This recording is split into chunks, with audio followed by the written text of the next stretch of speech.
Guys doing good today? How's the weather?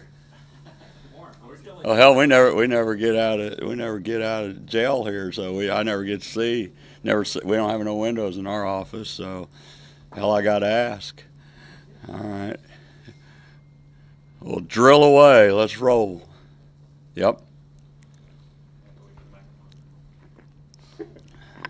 How do you get more productive out of the passing attack? Got to coach it better. I got to do a better job. I'm never going to blame kids. We got to do a better job. I think the big thing is a lot of what they do dictates it.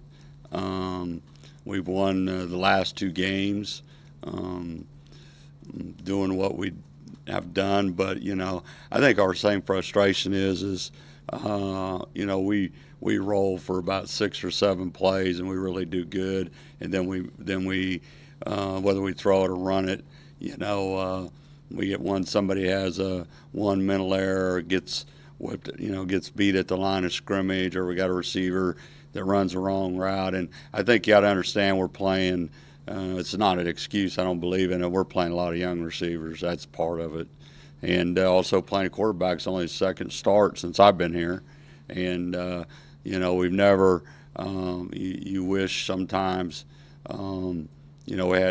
When you pick a guy, you have him all 7 games, and you'd already had that established, and so I think a lot of things go into it, but there's no question we got to get better at it to be more successful in what we're trying to do, and and a lot of it, I put down as things I give the scouting report this week, and 6 or 7 points that we make, and against our opponent this week, you better get the ball out quick, and that we got to get better and more consistent in what we're doing, and that's passing and running the ball. We rush for 200 and whatever 80 yards, and then this week it wasn't the same.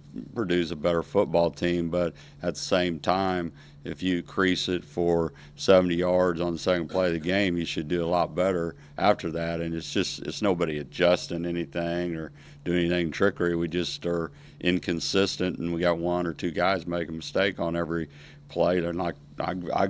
I'd gladly put the film on for you and show you 5 great consecutive plays and then 1 blow up. So just got to be more consistent overall, and it's got to do a better job of throwing the football, and we game plan to get Janarian the ball, and then he's out and hurt, so you game plan around this guy and game plan, and right now we can't do that, so we just got to get everybody involved in what we're doing and do it better. What's your thoughts on how Gio's faring in that starting role, and what areas are you looking to him to improve upon? He's 2-0. That's all matters. I mean, I don't get into stats. There's only one. Everybody gets into stats and all those kind of things. Since I've been a head coach, the only stat that matters is you win. And I've been on defense. You build a team on defense, which coach is doing. Same thing I did for 5 different stops. You got to be good in special teams, and then you gradually bring your offense along, and then before long you're scoring 35 points a game and so forth. But the only stat that matters to me, and I've been a head coach for a long time, is the one win or loss. Doesn't matter how you win, is you win. And your quarterback, that's his job to win. You watch the NFL, there's some guys that, it's nothing perfect about it, but they still know find a way to win. So he's a great competitor. He definitely was injured last week. Did not run like he ran in the first game, and I think that affected his situation a little bit. But he found, like I said, at the end of the day, we found a way to win.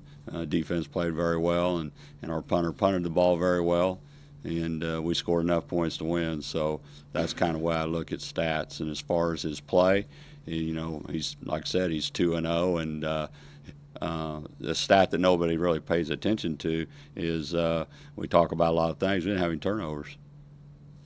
You don't turn the ball over, you're going to get a chance to win. So, you can do all the fancy things. You have all the stats and everything. If you look at the NFL and you look at college football, team don't turn over the football has got a chance to win every Saturday. And you can get the ball, you can get the game in the fourth quarter. Jerry, where do you think the atmosphere at Michigan ranks against some of the other stadiums around the league? Well, you know, if they're winning, their atmosphere is pretty good, just like anybody else's. It's loud, and you pull in there, and they got a million tailgaters and 110,000 people and so forth. You know, I was there, and we lost. I think my first year that we went there, building a program, we lost 58-0, if I remember. You'll have to look at the stats. And next time I went to the big house, we carried a little brown jug around. So after a 58-0 brutal beating, so when you get at Minnesota, when you had the brown jug, you know, it was pretty damn quiet. 110,000 people walked out of that stadium. Wasn't very happy. So I think the atmosphere is, when they're doing well, is a very good atmosphere in college football. If you know, you can get things going and get them quiet, that's a good thing. But you know, in the game, we got to get off to a good start. And I think the biggest thing for us, if you ask me, we talk about passing, throwing, quarterback, we can't have a bunch of 3-and-outs. We had way too many 3-and-outs, and I think that's the key to the game for us next week. We can't turn it over, and the 3-and-outs kill you because the defense has to be on the field too much. A lot of high hopes about the young receivers going into the season. I'm curious, has their development just not gone as you might have expected? They're freshmen. They're freshmen. You look around the country, and you're finding very few freshmen that are just dominating college football. And, you know, Florida State's going through that with the freshman quarterback. You know, you look at receivers and stuff, you're going to get a select few. But for the majority of the time, freshmen are freshmen. And, you know, Blackshear's not a regular freshman. You know what I mean? And so you get one or two of those guys every once in a while, but everybody else is learning. But Blackshear has been able to come in and be a special player, and as we go, he's got to play more and get more touches wherever it may be. So you know, that's as far as the youngest guy in productivity for everything we're doing. He's definitely been productive. And if you're productive, you need to get on the field and continue to learn and get on the field more. But I think the next 5 ball games that we have is that you'll continue to see us try to do more with him. You know, he's kind of turned engineering's been hurt, and so he's got to be that guy, so to speak, wherever he lines up. Building on the receivers, Mo Jabby, what have you seen from him to give him that increased role the last couple of weeks? He doesn't complain, doesn't gripe, goes to work every day. He's caught the ball in practice. He probably played as hard as anybody we had at receiver, and you can trust him and count on him where he's going to be. And he's another young guy, haven't played a bunch, but he did a good job, you know, playing.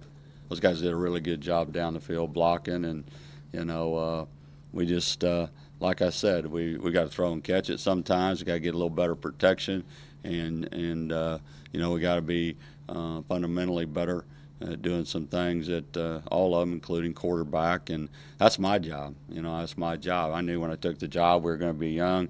I think we're last in offense in the country. I knew all that when I came here, and I knew it was going to take time to build everything. And you know, we're slowly.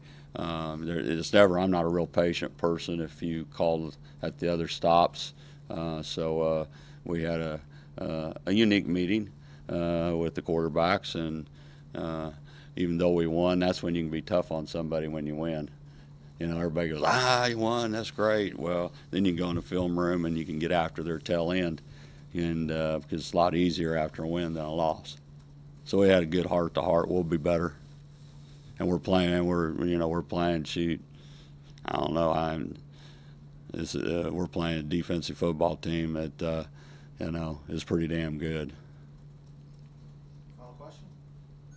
Yeah, Jerry, did you have one? No, go ahead.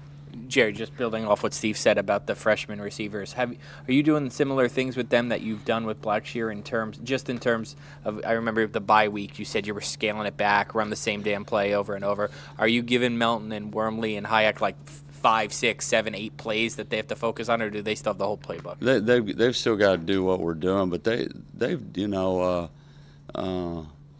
it's a situation where I just think the grind of school. I don't think people realize that these kids get up at whatever 6 o'clock, 6:30, and time they get done with study hall and going to class and all that stuff. That's not, they get home at 9 o'clock or whatever it is, and they turn around and do it again. And when you're a freshman, you're not used to that grind. And some people can handle that grind better than others. And when you hit mid-year, it gets hard. It gets hard. And I always said that, the more kids you can redshirt as freshmen, the better it is, because it gives them a year to understand the grind. But when you build a program, we're not to that point because we don't have the depth. And a couple years from now, we'll have the depth to be able to do that.